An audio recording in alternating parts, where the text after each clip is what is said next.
निःशुल्क रूप से मिलनी चाहिए। क्योंकि एक बार को आप सोचिए, आखिर उस बच्चे की गलती क्या होती है जो एक गरीब घर में पैदा होता है और उसको बेहतर शिक्षा से वंचित होना पड़ता है। शिक्षा के सामने एक पैसे की दीवार खड़ी है, जो जितनी ऊंची दीवार लांघ सकता है, जो जितना अधिक पैसा शिक्षा पे खर्च कर सकता है, वो उतनी बेहतर शिक्षा पा सकता है। लेकिन अगर एक देश एक है, लोकतांत्रिक देश है, तो शिक्षा भी सबको एक समान रूप से तो मिलनी ही चाहिए।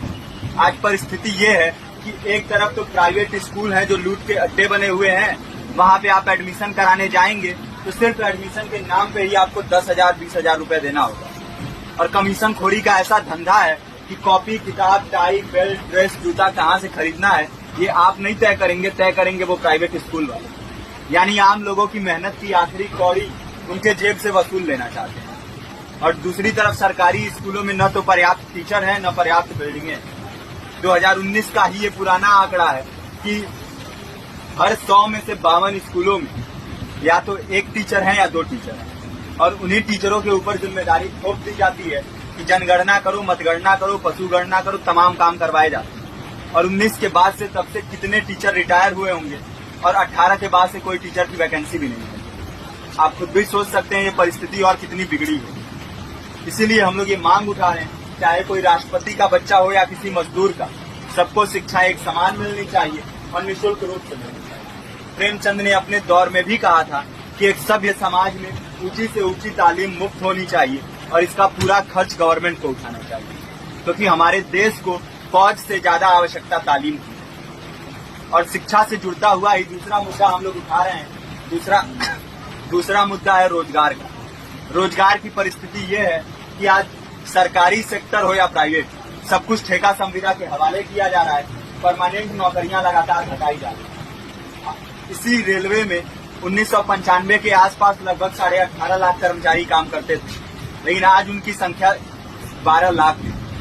आप खुद भी सोच सकते हैं कितने बड़े पैमाने पे परमानेंट पदों को घटाया जा रहा है। और आज आलम ये है, एक तरफ लाखों पद खाली पड़े हैं, फिर भी कोई वैकेंसी नहीं निकलती। जो वैकेंसियां निकलती हैं उनमें भ्रष्टाचार होता है, पेपर लीक हो जाते हैं। RO, UP police, BPSC, SSC, CGL, ऐसे तमाम पेपर लीक हो चुके हैं, आप लोग भी जानते हैं। अभी नीट की धांधली में ये पता चला कि एक एक पेपर 30 लाख से 50-50 लाख रुपए में बेचा गया। हम और आप तो ये पैसा नहीं दे सकते। पूरी की पूरी कारस्तानी सरकार, प्रशासन, शिक्षा माफियाओं की होती है। और भुगतता कौन है?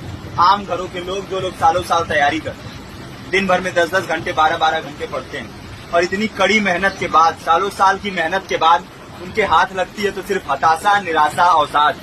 बहुत से छात्र नौजवान जो इस बेबसी में, इस डिप्रेशन में नहीं जी पाते, आत्महत्या तक के कदम उठा लेते हैं। लेकिन ये देश की विडंबना है कि टीवी चैनल, अखबार, मीडिया, नेता, मंत्रियों के लिए कहीं ये कोई मुद्दा नहीं है। उनके लिए मुद्दे हैं तो जाति, धर्म, रंग, नस्ल, अगड़ा पिछड़ा। आज जब पूरी परिस्थिति इतनी भयावह है तो ये जरूरी है कि लोगों के बीच में जाया जाए, लोगों को संगठित किया जाए और एकजुट किया जाए। क्योंकि आज अगर अपने मुद्दों पर बोलेंगे नहीं तो कल को ये परिस्थिति और बिगड़ेगी। हो सकता है ले देके अपनी जिंदगी तो हम लोग काट ले जाएं, लेकिन आने वाली पीढ़ियों को क्या भविष्य देके जाएंगे, ये भी सोचने वाली बात है। हमारे साथी ने आपको पर्चा दिया है, पर्चा आप तक पहुंच गया है। पर्चे में और भी बातें हैं, इसको पूरा विस्तार से पढ़िए। पर्चे में हमारा नंबर है, संपर्क कीजिए। फेसबुक का, इंस्टाग्राम का लिंक है, आप वहाँ पे जाएंगे तो आपको पता भी चलते रहेगा कि लगातार किन किन माध्यमों से हम इस अभियान को चला रहे हैं। नुक्कड़ नाटक, संगीत, शिक्षा सहायता मंडल, लाइब्रेरी, तमाम माध्यमों से इस अभियान को चला रहे हैं और कोशिश कर रहे हैं कि बड़े से बड़े पैमाने पर हर जगह पे लोगों को संगठित किया जाए और एकजुट किया जाए। आपके बीच भी आए हैं, आपका साथ और सहयोग दें। साथ इस रूप में कि आप भी हमारे इस कारवां और इस मुहिम से जुड़िए।